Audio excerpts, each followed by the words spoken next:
Welcome, welcome, welcome to Watches Unboxed. Now, reviewing his own Tudor Pelagos, we have Jake from @Curated Confluence. Enjoy!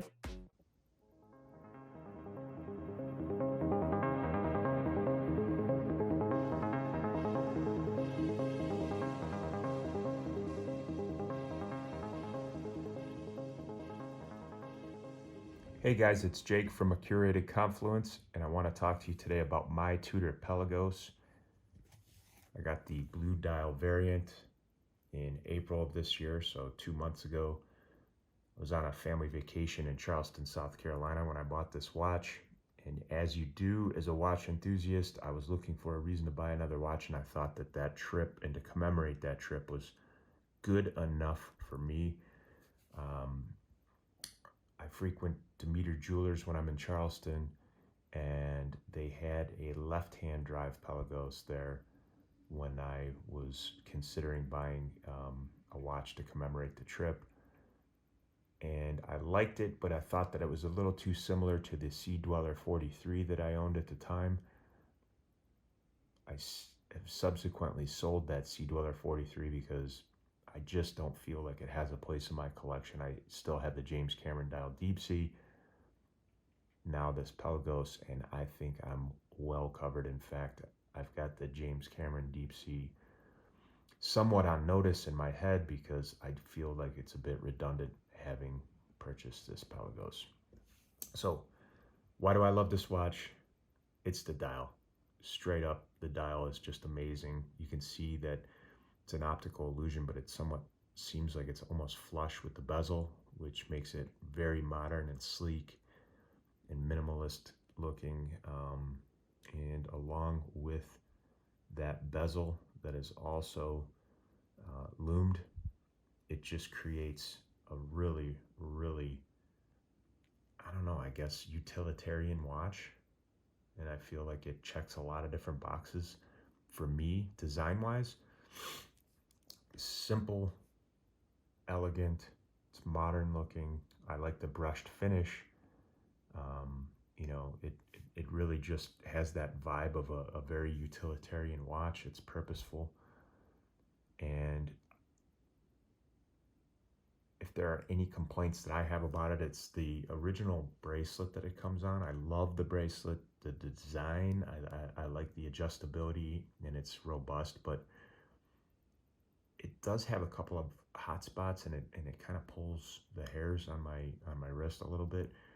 However, I purchased this black factory Tudor strap in addition to the blue one that it comes on.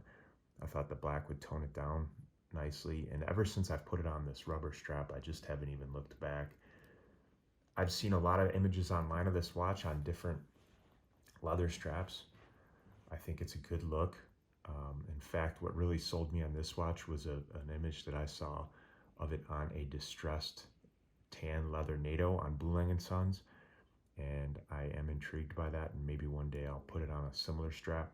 But I don't have any major complaints with this watch. I know a lot of people have talked about the amount of text on the dial. When I look at the two-liner, the original Pelagos from 2012, I do have a bit of envy for that dial. I wish that this only had 2 lines of text, but it doesn't bother me too much. And although it's a bit tall at 14 and almost a half millimeters, I can't really complain too much about that because, like I said, I still have a James Cameron Deep Sea, and that's over 17 millimeters thick. So really, those are the only things that I have to say that are somewhat negative about this watch. But if I look at the way the case is finished, the beveling that they do, the brushed finish, the dial is just, great to interact with. I do use it quite a bit to time things, and I like to have it slightly askew. That's my brand of OCD. Some people freak out if it is not in the 12 o'clock position. I'm a little bit opposite. I kind of like to have it in any other position than 12 o'clock. Let me show you how it looks on the wrist real quick.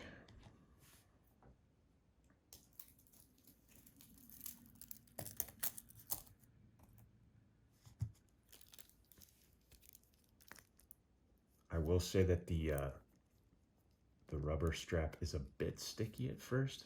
It's a little hard to undo, but I think that it'll wear in over time, and it already has a bit. But for me, this watch is just absolutely perfect for what it is, and it's one that I'm going to have in my collection for a long time until I pass it down. Thank you. We'll talk soon, guys. One quick note that I want to add to this review about the Pelagos and why I love it, and to show that I love it. I wanted you to see that I got it engraved, and you guys know that that's represents a bit of a commitment, because now I have significantly decreased the resale value, but I think this just illustrates that I have no intention of selling this watch, and it truly is a watch that I hope to hand down to one of my daughters one day. Thanks again, guys.